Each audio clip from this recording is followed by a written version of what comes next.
Ini adalah makom Buyut Brangsong yang sudah diganti tahun 2019. Teman-teman bisa lihat, ini ada sebuah lukisan. Ini ada sebuah lukisan Pangeran Jatisura atau Buyut Brangsong. Ini hanya sebuah lukisan.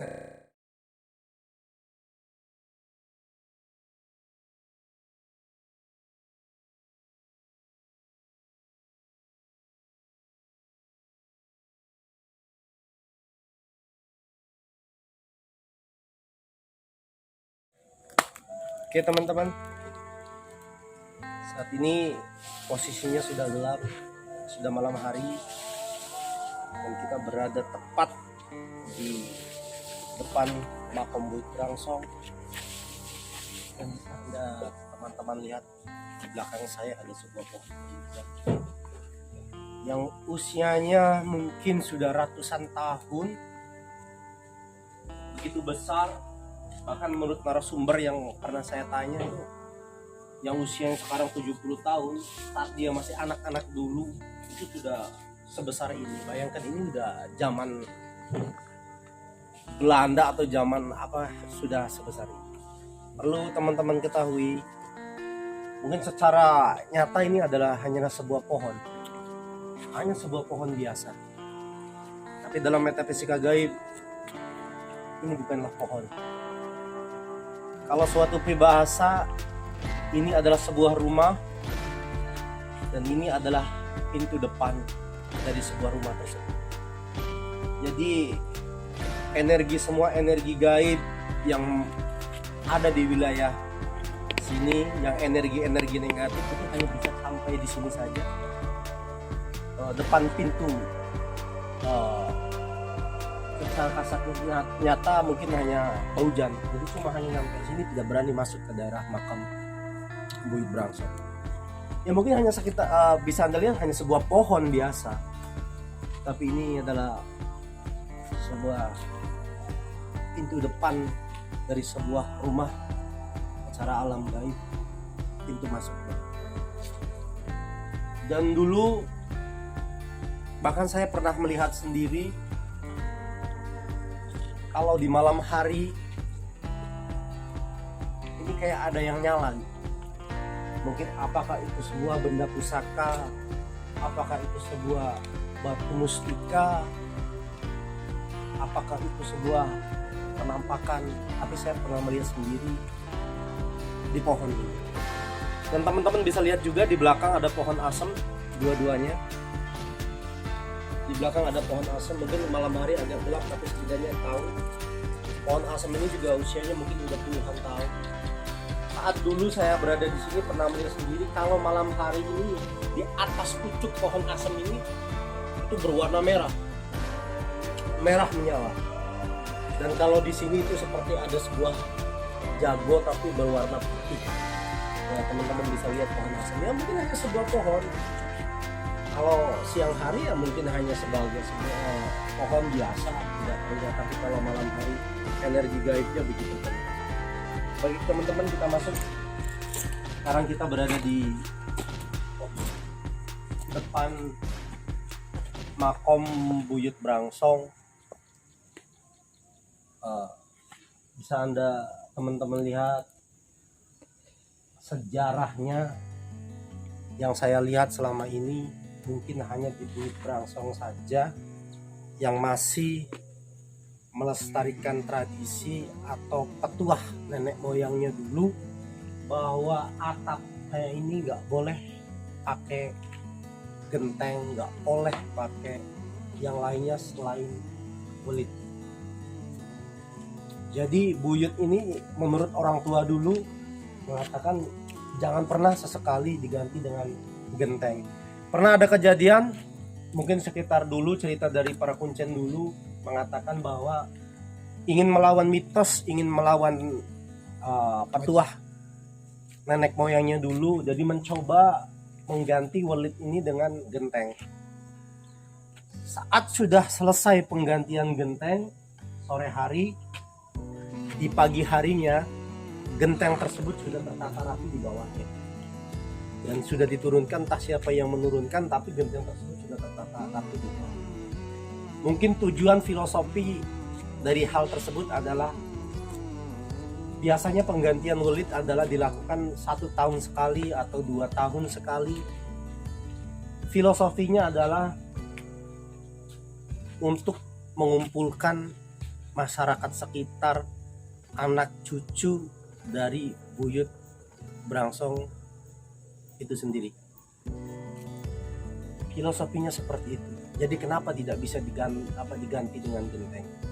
Setahun sekali atau 2 tahun sekali anak keturunan dari buyut Brangsong itu akan datang ke sini untuk mengganti atap kulit yang berada di cungkup makam buyut Brangsong. Silakan untuk review ke dalam biar teman-teman bisa tahu seperti apa.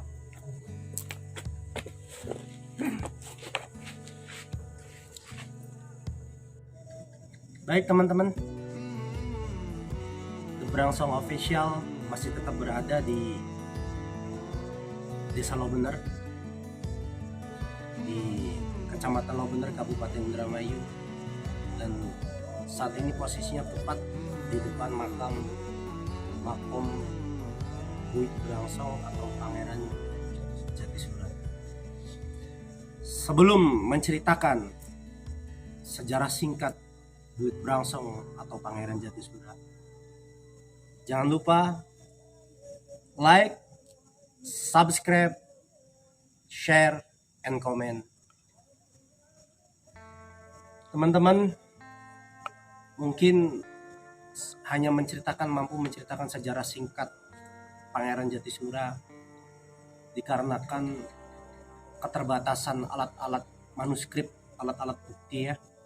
Jadi hanya menurut tutur kata dari para keturunan Pangeran Jatisura dan penelusuran secara batiniah. Jadi seperti teman-teman lihat di belakang ini adalah makam Pangeran Jatisura. Makam atau makam itu ada jelas-jelas berbeda. Makam itu ya mungkin dengan ada jasad yang utuh gitu. Kalau makam itu hanya sebuah situs peninggalan atau petilasan atau tapakan lah, katakan seperti itu. Pangeran Jatisura ini bisa dikenal dengan buyut Brangsong menurut sejarah konon cerita dari para kuncen dan anak keturunan dari buyut Brangsong.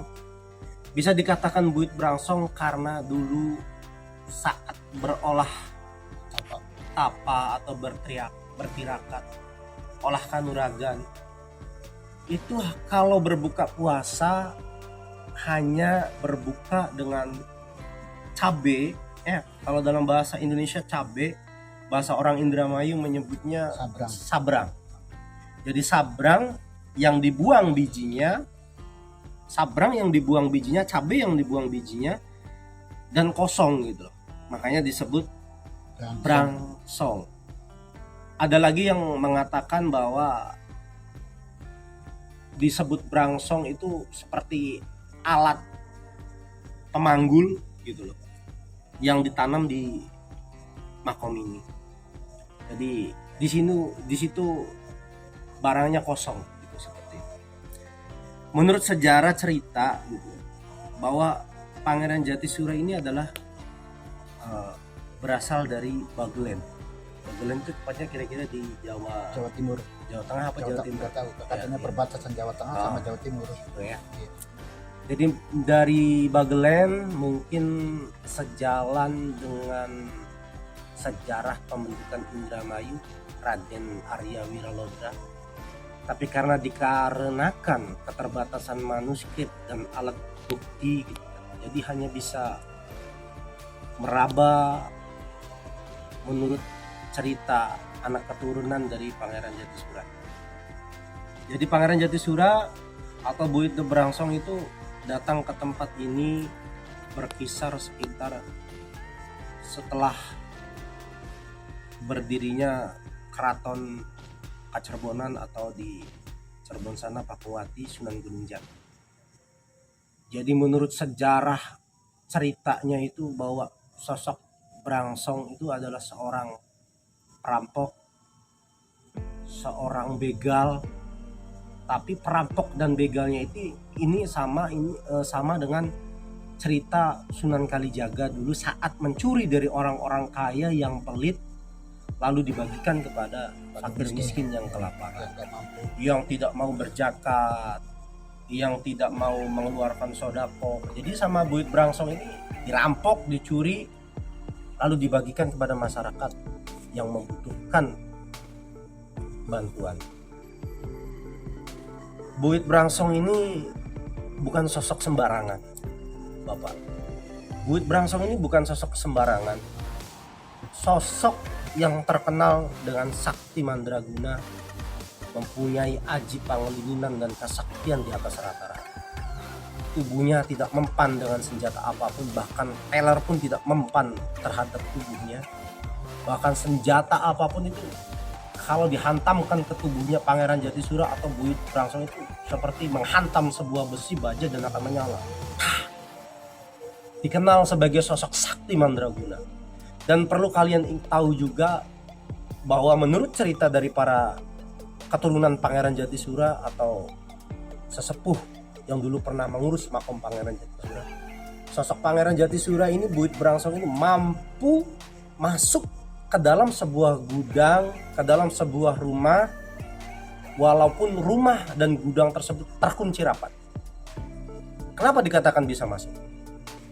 Yang penting ada secercah cahaya yang keluar dari rumah tersebut, dia akan mampu masuk ke dalam lubang tersebut. Itulah kemampuan dan kesaktian Pangeran Jatisura. Itu juga Pak, katanya itu dengar-dengar itu Buit Brangsong itu tugasnya di Mekah. Itu kata ada sebagian orang yang bilang begitu. Benar apa enggak itu Pak? Ya, nanti saya coba review. Kenapa saya juga pernah dengar seperti itu, cerita dari pengalaman yang mungkin Bapak Haji Nawawi yang mengatakan bahwa saat dia beribadah haji tahun 2000 berapa? 2005 ya. Dia saat pulang dari Makkah Al-Mukarramah dari ibadah haji, bahwa dia pernah dituntun saat tersesat mungkin ya. Dia pernah dituntun bahwa mengatakan saya Buit Brangsong dan ada di sana. Itu Jadi katanya. jadi menurut saksi kesaksiannya itu ada di Mekah sana, bertugas di sana. Jadi wallahu alam bisawab, karena ini adalah definisi metafisika, tidak bisa dibuktikan dengan dengan nyata dan alat bukti, hanya bisa diterka dan dipahami dengan batiniah. Teman-teman mungkin perlu tahu Pangeran Jatisura ini atau Buit Brangsong ini mempunyai keturunan ya, 1 anak laki-laki dan 1 anak perempuan. Yaitu anak laki-laki dari Buit Brangsong ini bisa Anda teman-teman lihat itu di sebelah kanan. Pancol. Itu namanya Buit Pancol. Ini Buit Pancol. Ini adalah anak laki-laki dari Buit Brangsong atau Pangeran Jatisura. Dan anak laki-laki ini mempunyai putra Buyut Lodan yang berada di desa Larangan sana. Buyut Pancol, Buyut Lodan inilah yang menurunkan keturunan sebagian dari masyarakat desa Larangan. Dan ini adalah anak perempuan dari Buit Brangsong, Buyut Baidem. Dan Buyut Baidem inilah yang menurunkan keturunan dari desa Lobener, sebagian desa Lobener yang menjadi biasanya ini adalah juru kunci, dan juru kunci di keturunannya semua. Jadi anak laki-laki dari Buyut Brangsong ini, Buyut Pancol ini menurunkan Buyut Lodan yang di Larangan sana, yang tertua, dan perempuannya itu Buyut Baidem ini menurunkan sebagian desa Lobener. Kenapa makamnya itu berbeda? Kok Buyut Pancol segitu megah, Buyut Pancol segitu dibangun gitu kan, sedangkan yang anak perempuannya itu biasa saja. Jadi menurut sejarah cerita para keturunannya, Ki Herman dulu almarhum saat masih hidup ya, Ki Herman ini adalah keturunan ke-9 dari Buyut Brangsong. Ki Herman ini keturunan ke-9 dari Buyut Brangsong. Aslinya orang mana itu? Larangan, orang Larangan. Kenapa tidak mau dibangun Buyut Baitem? Karena pernah ngomong semasa hidupnya, nggak apa-apa, saya jangan dibangun makam sebagai tetanda, biarkan ini untuk pintu jalan masuknya ke makamnya bapak, seperti itu. Jadi dikelaskan untuk diinjak-injak, bukan anak keturunannya, hanya untuk fasilitas jalan ke makam bapak, kira-kira seperti itu. Dan menurut sejarah cerita tahun 80-an, para orang tua yang pernah bercerita kepada saya bahwa dulu ini di sini ada seorang kiai, namanya kalau nggak salah Kiai Pak Masyuri ya, pernah berkhalwat di sini. Kalau secara mungkin dalam agama namanya khalwat, bakajare kata orang Jawa tirakat. Kalau dalam kelasnya itu khalwat, itu pernah berkhalwat di sini, dan anak buahnya itu semuanya di sini jadi rame. Kenapa bisa berkhalwat di sini, bertafakur di sini? Ya karena memang dalam pandangan Kiai Masyuri itu, ini bukan sosok sembarangan. Ini adalah sosok sakti mandraguna, gitu kan, yang tidak diragukan lagi kesaktiannya, gitu kan. Makanya selain Kiai Masyuri juga banyak masyarakat yang lain bertapa di sini, berkhalwat di sini, menyepi di sini untuk menenangkan diri dan untuk meminta petunjuk kepada Allah Subhanahu wa taala. Dan perlu digarisbawahi, kebanyakan mereka berkhalwat di sini atau bertirakat atau bertapa di sini bukan atau karomah. Jadi definisinya jangan menyembah kuburan gitu loh. Ini kok ngapain bertirakat di kuburan, berkhalwat di kuburan?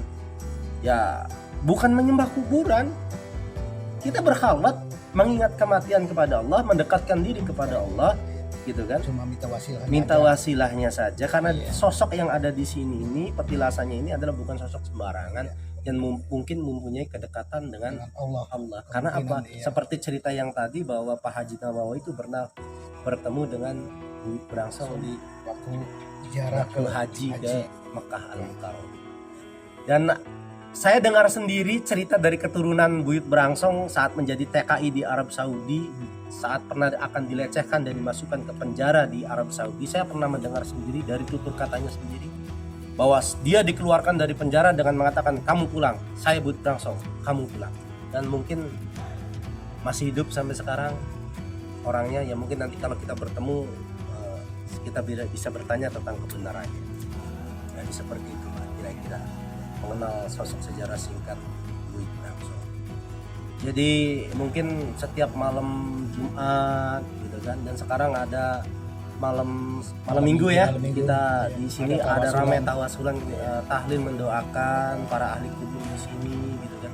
Masyarakat desa sekitar biasanya malam Jumat Kliwon di sini biasanya ramai gitu kan, dengan bertawasul kepada Allah Subhanahu wa taala. Ingat ya, bertawasul kepada Allah ibaratnya meminta kepada Allah, tetap jangan meminta kepada yang lain. Cuma di sini hanya mempunyai perantara, mungkin saja mempunyai karomah gitu kan, dan mempunyai keistimewaan di sisi Allah. Menurut cerita keturunan dari Buyut Brangsong yang berada di Larangan, bahwa Brangsong ini bukan hanya ada di sini Pak, di Lampung sana itu ada yang namanya Buyut Brangsong juga. Namanya Buyut Brangsong di Lampung sana. Jadi bukan hanya keturunan dari sini aja yang mengenal Buyut Brangsong, di Lampung pun ada yang namanya Buyut Brangsong. Tahun 2019 kalau nggak salah, saya pernah bertemu dengannya langsung. Mungkin itu mengatakan bahwa dari orang Lampung sana bahwa mobilnya itu hilang. Oke, mobilnya hilang ya. Mobilnya hilang, terus dia mencari ke sana ke sini, minta wasilah, minta petunjuk. Terus dalam mimpinya itu bahwa ditunjukkan bahwa mobilnya ada di sana. Dan setelah ditelusuri mobilnya ada di sana, ternyata betul, dan menanyakan sosok tersebut siapa, dia berkata, saya Buyut Brangsong yang berada di Pulau Jawa di Indramayu. Terus setelah ketemu mobilnya, dia menelusuri ke sini dan ketemu, bertanya-tanya di sini, dia melakukan syukuran di sini, mengucapkan terima kasih kepada Allah dengan perantara Buyut Brangsong. Menurut sejarah cerita dari anak keturunan juga sampai sekarang itu Buyut Brangsong masih hidup. Dan itu sekarang masih ya di Banten sana ya, masih dengan nama yang berbeda. Itu namanya ya mungkin saya tidak bisa menyebutkan namanya karena tidak berani, tapi yang dipastikan masih hidup sampai sekarang.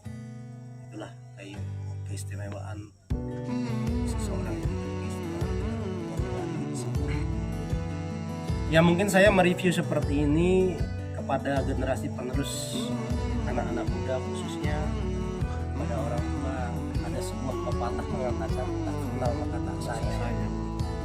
Maka saya hanya mampu menceritakan sedikit sejarahnya. Kalau sampean tahu jasanya Pangeran Jatisura ini di Desa Lobener, mungkin sampean akan menghargai jasanya. Dikarenakan kalian itu tidak tahu jasanya, ya mungkin kalian hanya akan menganggap biasa saja karena tidak tahu harganya. Tapi saat Anda mengetahui jasanya, Anda akan menghormati orang tersebut. Kira-kira seperti itulah kira-kira pandangan tentang cerita singkat orang Sonang. Mungkin bertanya-tanya kan? Ya, dengar-dengar itu katanya Pak. Di sini tuh ada yang namanya sumur. Itu namanya sumur Kejayan. Katanya orang-orang yang dulu tuh.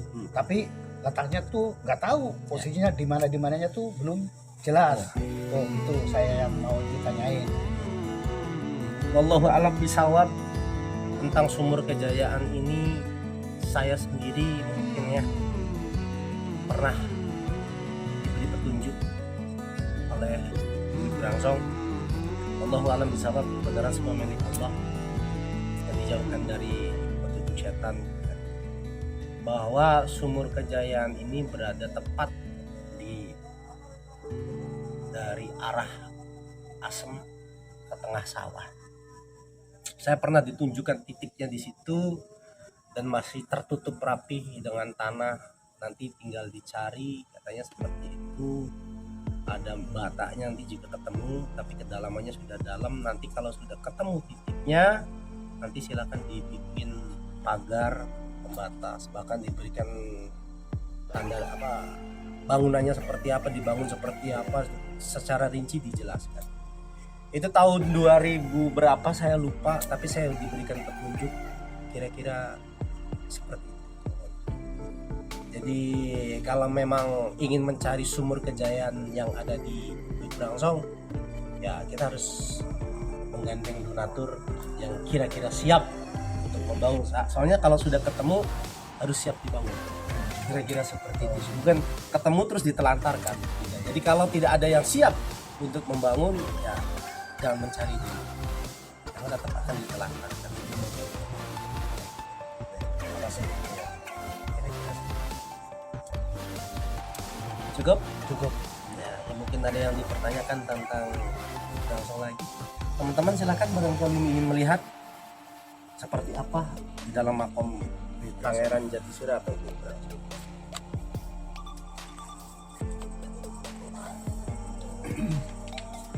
Ini bangunan baru ya teman-teman. Iya. Ini bangunan baru yang baru selesai mungkin sekitar setengah bulan. Di semua masih baru. Ini masih baru, dan ini juga makom baru yang baru diganti tahun 2020-an kalau nggak salah, 2019 saya lupa. Ini nisan yang baru karena dulu tidak seperti ini, masih seperti keramik biasa. Kenapa 1, 2, 3, 4, 5 umpak gitu kan? Ini mengadakan rukun Islam. Sadat, sholat, zakat, puasa, dan haji. Dan kenapa harus 2 cukup? Allah Subhanahu wa Ta'ala dan kekasihnya Muhammad Sallallahu Alaihi Wasallam. Itu suatu filosofi dan pelambang. Jadi bukan asal main masang, main ganti, dan ada filosofi tersendiri. Ini adalah makom Buyut Brangsong yang sudah diganti tahun 2019. Teman-teman bisa lihat, ini ada sebuah lukisan. Ini ada sebuah lukisan Pangeran Jatisura atau Buyut Brangsong. Ini hanya sebuah lukisan kecil karena yang lukisan ukuran besarnya itu disimpan di rumahnya Pak Kulo Bener periode 2014-2021, disimpan di rumahnya. Saat ingin melukis wajah sosok Pangeran Jatisura ini penuh dengan kejadian-kejadian mistis yang tidak bisa diungkapkan dengan akal sehat dan nalar seperti biasa. Menginginkan meminta izin supaya mampu dilukis itu tidak hanya membutuhkan waktu sehari atau 2 hari. Bahkan saya harus meminta izin kepada Buyut Brangsong atau Pangeran Jatisura itu selama 2 tahun. Untuk meminta izin untuk dilukis selama 2 tahun, saya baru diberikan izin.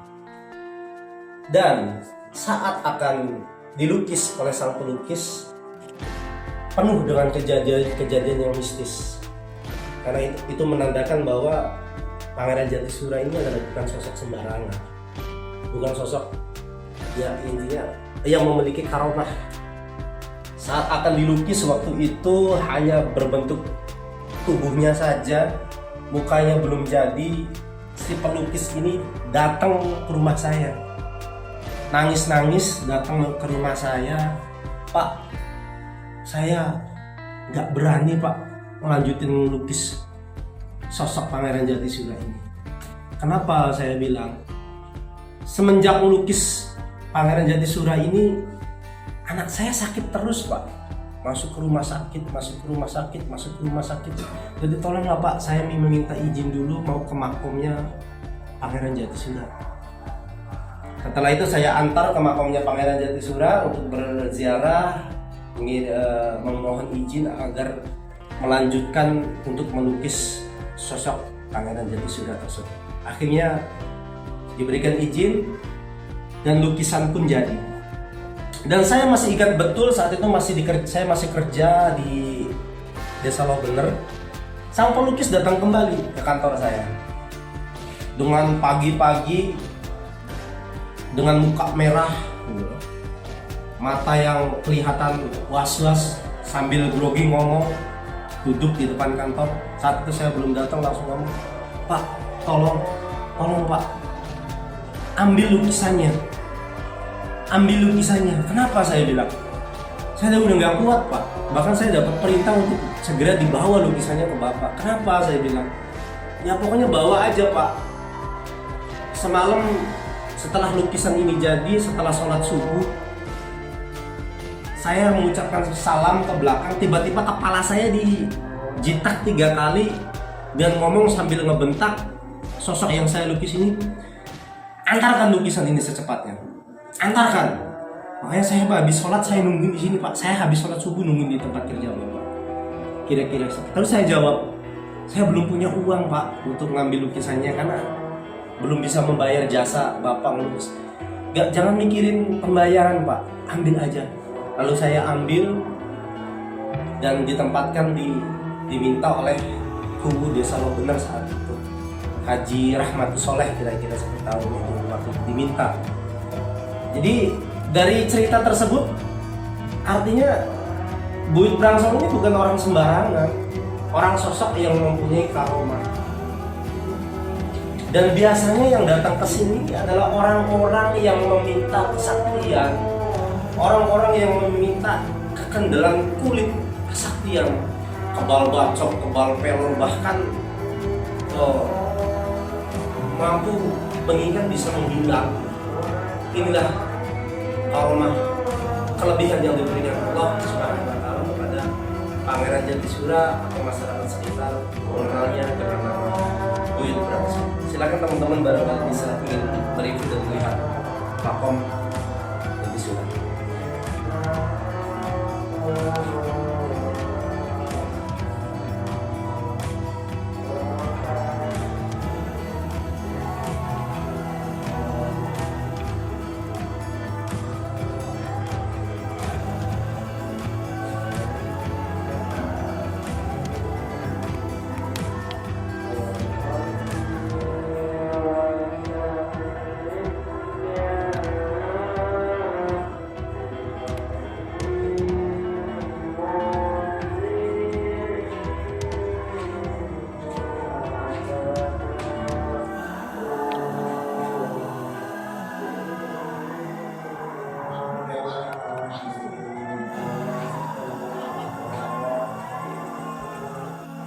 Oke teman-teman, terima kasih yang sudah menonton penelusuran The Brangsong Official di Makom Pangeran Jatisura atau Bukit Brangsong di Desa Lobener, Kecamatan Lobener, Kabupaten Lombok.